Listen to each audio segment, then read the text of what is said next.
All right, in order to have the food that we want and that makes us feel well, we have to go grocery shopping. And I get so many mixed reviews from clients over the years. You either love it or you hate it. I really haven't met that many people that are indifferent. I am one of those folks that absolutely hates it. But I have lots and lots and lots of strategies to help make this successful for you, maybe alleviate some stress, help you save some money, and ultimately help you reach your goals. So let's jump in. So, a couple of shopping strategies. Number one, this should go without saying, but I still catch myself doing it from time to time. Don't shop hungry. Make sure if you are going to the store or even if you're placing an online order for delivery or pickup, that you do it after eating a solid meal. I'm sure I'm not the only one that has gone to the grocery store absolutely ravenous and just bought all kinds of things that I didn't need at the moment, made impulse purchases, spent extra money, and ultimately made choices that I wouldn't have otherwise. So, when possible, have a good meal, whether that is lunch, whether it is having a snack at the office before leaving to go to the grocery store. And if it's just not possible, if you're a busy mom and you're on the road, this is why one of my daily nutritional commitments is to always make sure that I have a protein bar in my purse somewhere on my physical body so that I have access to some kind of substance before going into a store or, restaurant or anything and making choices that don't align with my goals. The second thing, whether you are ordering online, ordering, pickup delivery, or going to the store, make sure that you have a list. I cannot stress how important this is.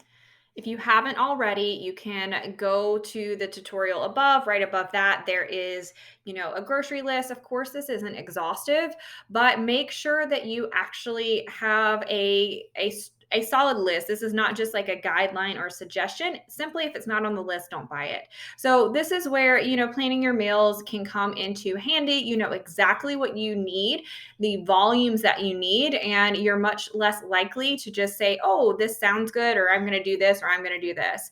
Again, I don't think that I'm the only person that has gone into the grocery store with zero idea as to what was for dinner and just thought I would shop around until something looks good. This makes it nearly impossible to hit your macro goals.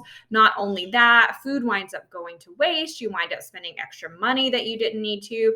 I could go on and on and on.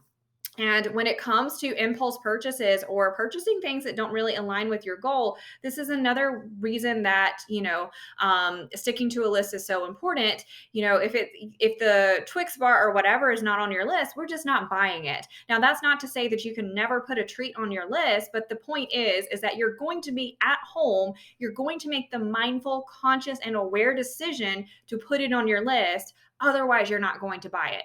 If you didn't want it in the moment that you were planning out, you were trying to create a list that aligns with your goals, then you don't need to get it because they had a really cute display at the store and it just called to you. So make sure that when you are making a list that you stick to a list.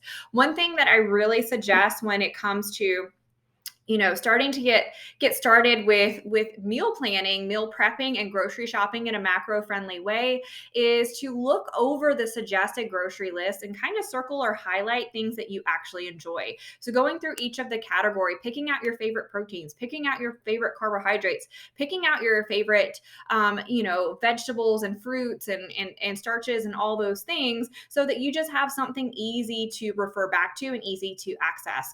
Interesting thing is we're often creatures of habit. We rarely want to really venture off that much. However, I see it time and time again. Folks get started with macro tracking, and rather than trying to refine and perfect what they already enjoy, what they already default to, what they already love, they start to try to find all these fancy recipes, and it winds up in a disaster. They wind up with these massive grocery lists, these massive, meal prep days, and you can only sustain that for so long, right?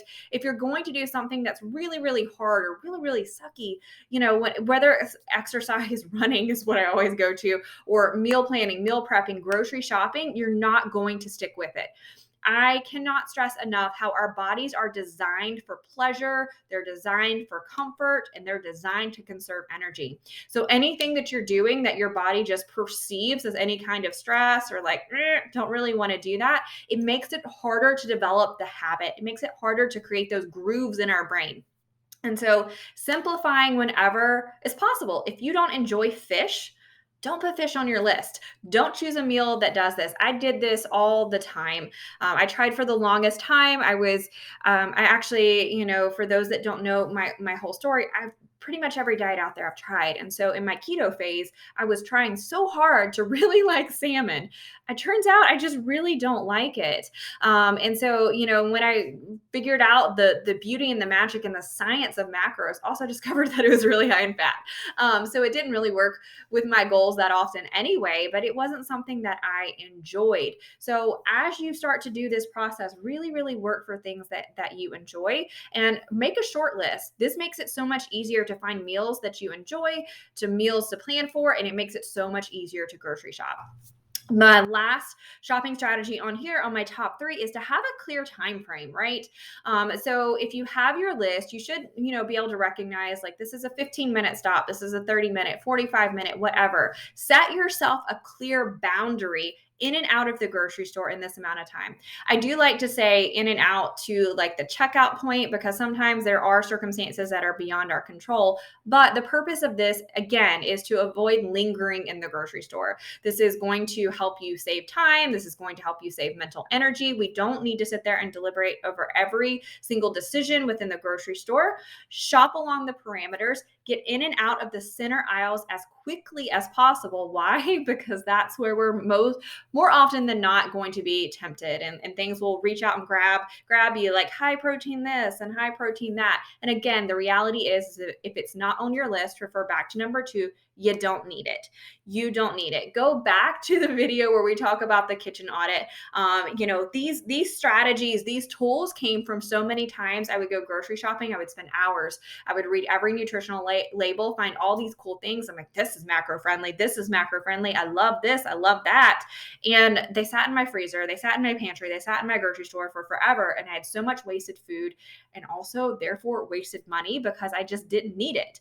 And because when it came down to it, I ate the things that I planned and I didn't plan for these things. I didn't need these things. And so they're just there. So again, this is a solid way for you to save not only time, to relieve some stress, all the things. One of my shopping strategies, and it's interesting, I had a conversation with a client because this is definitely something that can go either way. She was explaining how she used grocery shopping to, get some extra steps in that particular day, which is fantastic to kind of multitask there. But for me, it's a huge time thing. So I do grocery pickup. I do all my ordering online and I go drive and pick up. It's a way for me to get out. I usually will get myself some kind of coffee drink and we'll sit there and just have some peace and quiet. So that's a way that I'm relieving stress with my grocery shopping. I just don't like being in the store. That also has saved me a ton of money and has been really helpful with impulse buying because I just literally type it in. I'm also planning my meals at the same time, and I'm also tracking my food if I'm in a phase of tracking my food. That's the biggest thing. If I purchased it, I plan for it, I know I'm going to eat it. And so I go ahead and put it in my tracker. So it's already there for the week, the day, whatever. And again, this is just saving so much time, relieving stress. And it's so nice to have a clear plan. So if you're resistant to any of these strategies, again, I want to challenge you to check in. What is your resistance here? If you're resistant to making a list, why are you resistant? And, again, so many people have the mindset around this is just so exhausting. This is time consuming. This is tedious. Ask yourself how you can simplify. Go through these strategies. How can you make this as easy as possible to guarantee your success? So let's go over a few shopping considerations for the week. And so this doesn't just go for shopping considerations. This is also meal planning and meal prep, just hand in hand. These are going to go together. So how many people am I cooking for? Are you cooking just for yourself? Are you cooking for yourself and a spouse, a significant other? Or are you cooking for children? Are you having family members over, friends over, so on and so forth? Get a general idea of who you're cooking for throughout the week. And this is helpful for you to know what quantities. This is also helpful for you to know what meals to plan. Obviously, if you're going to be preparing food for more people on a certain night, or also looking at your schedule, if it's going to be a busier night, then plan a meal that it has less ingredients, that's quicker, that's easier for that time. And then you can make your list that corresponds with that. The second one is, will I be eating out or with family? So are you going to a family member's house, a coworker's house, a friend's house? Are you dining out? Are you getting takeout one night? We usually get takeout one night a week in our house, and that's kind of my vacation night, a little bit of self-care. And so that will come into play when you're figuring out, again, what meals you're going to be cooking throughout the week and what you need to put on your list. Do I need convenience foods? This is a big one that a lot of folks miss out on. Are you going on a road trip? Do your kids have sporting events this week? Are you going shopping with a friend? All these different reasons that you're going to be out and about and away from your kitchen, away from your regular food. So do you need to go to the grocery list and figure out what are some quick and easy macro-friendly convenience foods that you can carry on your body so that you can make better choices, better decisions when you're out and about? When do I eat leftovers? Again, this is something that a lot of folks miss out on. And ultimately, what happens is food gets wasted, money gets wasted, and we wind up having to expend more energy making other meals. So, are you going to be having leftovers for lunch? Are you going to be having leftovers for another dinner throughout the week? That's one of my favorites, is to actually double up a meal. And rather than eat it for lunch the next day when I may have just had it the night before and it may not be as appetizing, is if I cook something on Monday, I might double it up and either put it in the freezer, or if it's good to keep in the fridge until Thursday, I will go ahead and just do that and then have it again on Thursday. Generally by Thursday, I'm tired and I'm so excited to have those leftovers waiting for me to just reheat and enjoy. I also make sure that I always am cooking things that are tasty, that I look forward to. And most of the time, I really don't mind having things twice in one week. Second of all, when am I cooking? So are you batch cooking? Are you meal prepping? Or are you cooking every single night? If you're someone that enjoys cooking, you thrive off of that, it's something that you look forward to, then by all means, cook every night of the week. But realistically, if you're saying, okay, I can cook, maybe the side dishes, can you go ahead and cook your protein source ahead of time? If you're already cooking on Monday, can you go ahead and prep the stuff for Tuesday so it becomes like a throw together kind of thing and makes it quicker and easier? If you're prepping your lunches for the week, when are you going to do that? Schedule it, block it in your calendar. That can be a really, really powerful thing, to just have that in there and know that you need to do that. You've already scheduled. And again, if you're resistant to routines, you're resistant to schedule, ask yourself why. Because I promise you, having this time blocked off, really knowing what you're doing when you're doing, is so important. And it is such a stress reliever. I cannot tell you how many clients through the years have said, I was so resistant to meal planning. I was so resistant to meal prepping, but it is such a relief to open my refrigerator and be hungry and have food just sitting there ready for me to eat. And I could not agree more. I used to be the person that was cooking the bland chicken, broccoli, and rice week after week after week. And that's miserable. But when I sit there and I cook things that I enjoy, things that I look forward to, it makes me excited for the meal the next day. There is no better feeling to finish your meal prep and be like, I really would like to sit down and eat that just right now. But, it has a plan and a purpose to be able to put throughout the rest of your week. And lastly, I didn't write this on here, but this kind of goes without saying as well, but plan a time for you to actually go to the store. Again, we make poor decisions when we're just all of a sudden like, oh my gosh, I have to go to the store. If you know that you are planning, let's say you're planning Monday through Wednesday, are you going to the store on Sunday? Are you going to the store Monday morning? When do you need to make sure that you have food readily available? If you're then going to plan for the second half of the week, when are you doing the planning? When are you doing the shopping? How is all of this going to work out? The more you can plan for, and also plan for, the little hiccups along the way, the more successful that you're going to be. Again, not planning is just planning to fail. And check your resistance to planning, because I'm going to tell you, it is so much, it makes such a difference in stress. It makes such a difference in your success. And, for me, I look forward to it because I know the benefits.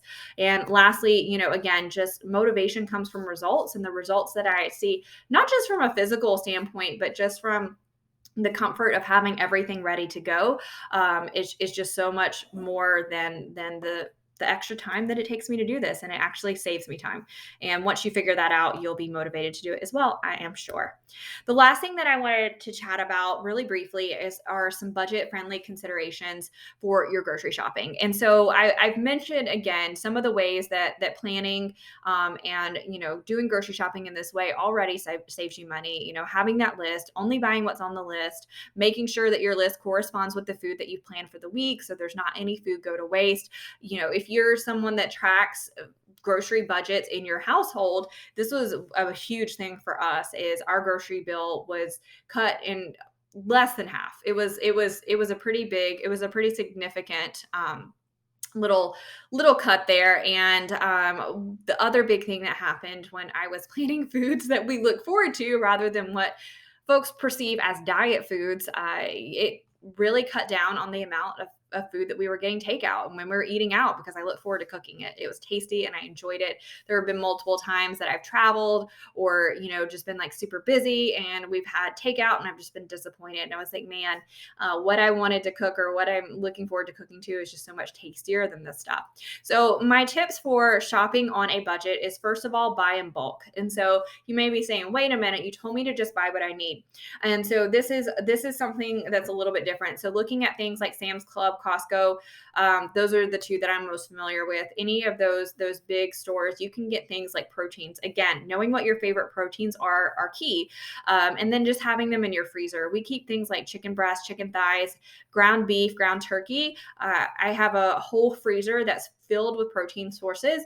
And so we always have protein sources on hand. This is a great way to save some money. It's also a great way to save some time, because generally most of the time I'm just shopping for the things to go around it because I already have the protein on hand. Other things like rice or quinoa, frozen vegetables are another thing that are really great to buy in bulk. We do that a lot with broccoli and green beans. Those are two of our favorite vegetables, and we'll get rice, cauliflower rice, different things like that. So just considering what you can buy in bulk, what makes sense to buy in bulk, that can be a great way to save some money. We also buy seasonings and sauces in bulk that we use frequently and that we enjoy.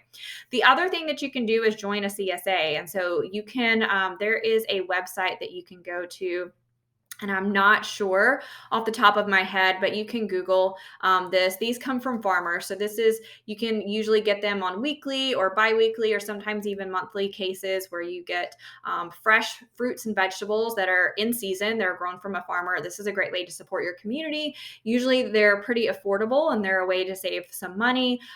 They do generally require a little bit more prep because they're literally just coming off the farm. So that can be a consideration as well. Again, meal plan to avoid food waste. Guys, I can't say this enough. So, knowing what days you're going to cook, knowing when you're going to eat the leftovers, knowing your schedule, having a plan in place is huge, huge, huge.